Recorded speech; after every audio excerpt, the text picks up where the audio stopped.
This episode is going to fix your hunched upper back old person posture with the single best exercise ever created. If you have noticed that slouched posture creeping in, this episode is exactly what you need to stand tall again. Welcome back to the Senior Health Podcast, where Japan's oldest practicing doctor helps you age strong and stay independent. Before we dive into the physical movements, please go to the comments right now and drop a 1 if you recognize this posture yourself. Doctor, so many seniors start developing this heavy forward lean in their upper back and assume this is just an inevitable part of getting older.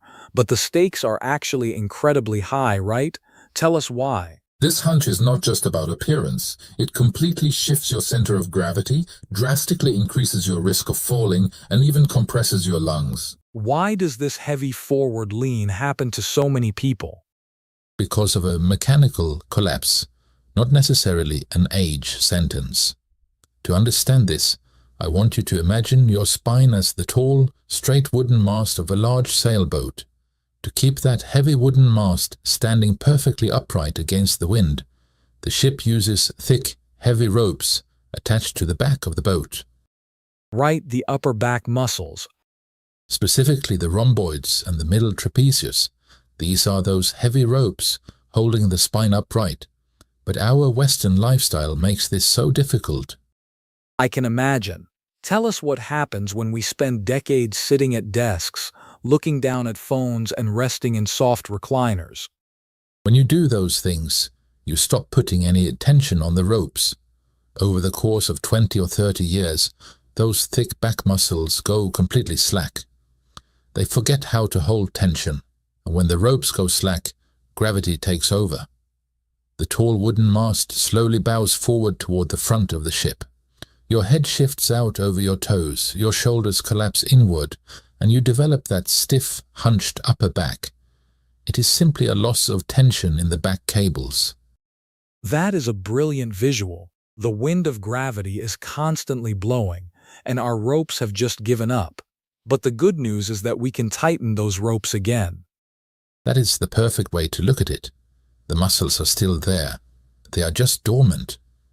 If we can wake them up and teach them how to hold tension again, the mast will naturally pull itself back into a vertical position.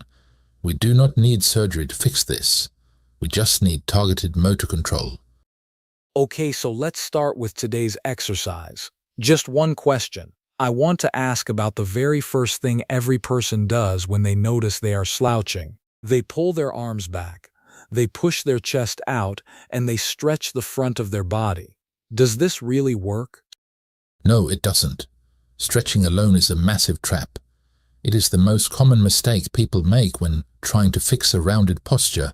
It feels incredibly good to stretch your tight pectoral muscles, but stretching the front of the ship does absolutely nothing if the ropes in the back of the ship still have no tension. So stretching is basically treating a symptom but completely ignoring the root cause of the collapse. Precisely. You do not need more flexibility in your chest.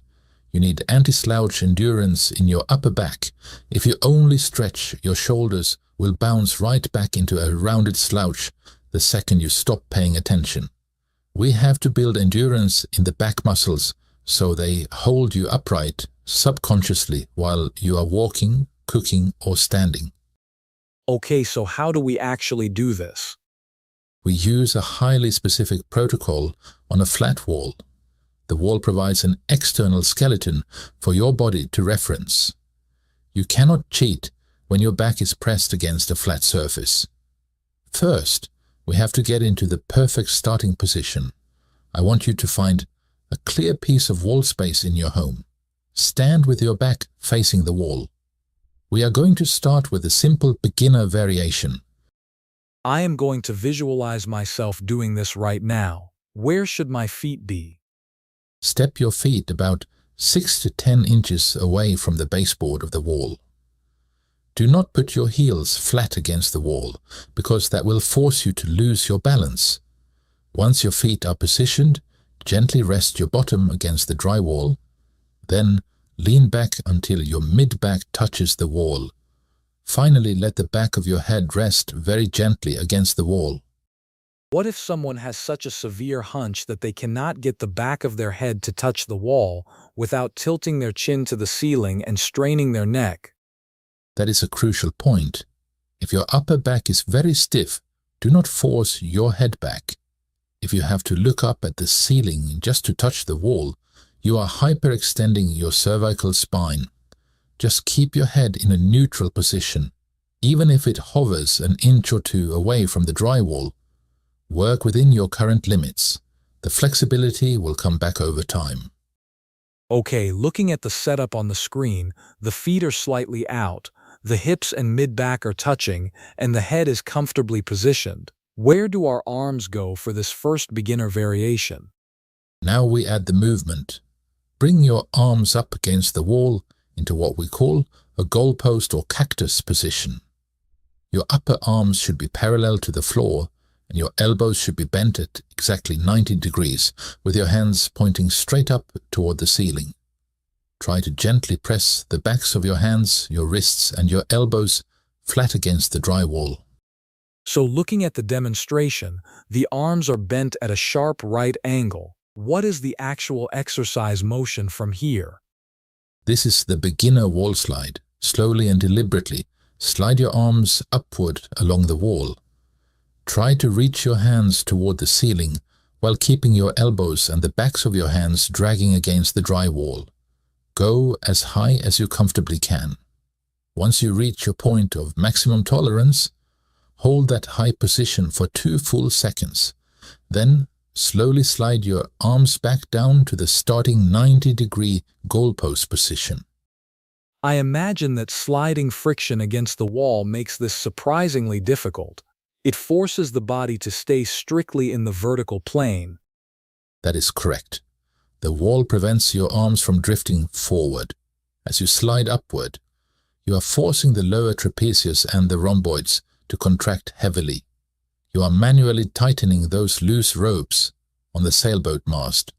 I want you to perform 2 sets of 8 to 12 repetitions. Breathe normally through your nose. Do not hold your breath. What if someone is so stiff that they can only slide their arms up 2 or 3 inches before their hands pop off the wall? Then 2 or 3 inches is their perfect range of motion for today. Range of motion does not matter right now. Muscle activation is all that matters.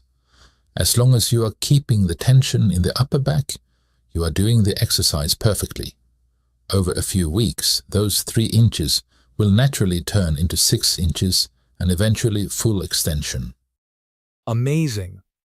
Now we are not finished yet. If you have mastered this, we have an advanced version, and after that we will end with the bonus exercise you need to know for long-lasting results.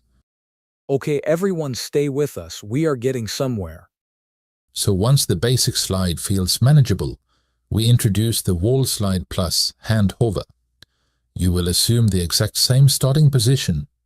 Feet out, hips and mid-back touching the wall, arms up in the 90-degree goalpost position. You begin the slide upward exactly as you did before, but this time we add a critical element of motor control. How does a hand hover change the mechanics of the slide? As you slide your arms upward, I want you to actively lift the backs of your hands 2 to 3 inches off the drywall while keeping your elbows glued firmly to the wall. Your hands hover in the air as you slide up, and they hover as you slide back down to the starting position. Wait, so the elbows stay glued to the wall, but the hands pull away? That looks like it demands a tremendous amount of rotational strength in the shoulder joint. It absolutely does. By hovering the hands, you are firing the external rotators of the rotator cuff. These are tiny muscles that play a massive role in keeping your shoulders pulled back in space. The basic wall slide builds the big pulling muscles, but the hand hover variation trains the fine motor control required to actually keep your chest open while you are walking around the grocery store or taking a stroll. So this is truly anti-slouch endurance training. You are teaching the nervous system how to fight gravity without relying on the physical wall to push the hands against. Spot on. You are proving to your brain that you can hold your own posture in empty space. Aim for 2 sets of 8 to 12 repetitions of the hover variation. You will quickly feel a deep, warm sensation spreading between your shoulder blades. That warmth is fresh blood flow rushing into tissues that have been dormant for years. This is an incredible progression. I cannot wait to hear the bonus exercise that locks all of this in. Just one more question. You mentioned earlier that people often cheat on the wall. Are there any hidden traps our viewers need to avoid? There are 3 silent mistakes actually that will completely ruin your wall posture routine. If you commit any of these errors, you will bypass the upper back entirely and potentially hurt your spine. The first major mistake is arching your lower back away from the wall. I can definitely see people doing that. When the arms go up, the lower back naturally wants to pull away from the drywall to make the upward movement feel easier. That is the exact compensation that happens. When you arch your lower back, you are turning off your core muscles entirely. You must keep your lower back relatively flat. Keep a slight posterior pelvic tilt to maintain that connection. If your lower back creates a massive gap off the wall, stop the exercise and reset your footing. What is the second mistake? The second error is flaring your rib cage. As people try to slide their arms higher, they thrust the chest forward and push the ribs out. This is a false sense of mobility. You are not extending your upper back. You are simply bending your ribs to compensate. You must consciously lock your rib cage down. Think about pulling your ribs slightly downward toward your belly button while you slide your arms up. So lock the ribs down. That forces the mobility to actually come from the stiff shoulder joint instead of the rib cage. And what is the third mistake? The third silent mistake is hiking your shoulders up to your ears. This is incredibly common. As the arms move upward, people naturally shrug their shoulders up toward their neck to gain extra height. This activates the upper trapezius muscles, which are already overworked and filled with tension. The moment you see your shoulders creeping up to your ears, you must stop the upward slide. Pull your shoulders down, relax your neck, and only work within the range where your shoulders stay depressed. Okay, everyone, write these down for when you are doing the exercises yourself. Those 3 rules change everything. No arching the lower back, no flaring the ribs, and absolutely no shrugging the shoulders. If people focus on those 3 rules, the wall slide becomes a highly surgical tool. Doctor, we have rebuilt the ropes holding up the sailboat mast. We have used the wall to build endurance. What is the final bonus exercise you promised to lock this posture in permanently? To lock this youthful posture in for good, we must fire the entire posterior chain all at once. We do this using my favorite technique, the reverse wall plank. For this, you will need a small hand towel or a very flat pillow. Place that towel against the wall behind the back of your head. Step your feet slightly further away from the wall than before, maybe 12 to 15 inches out.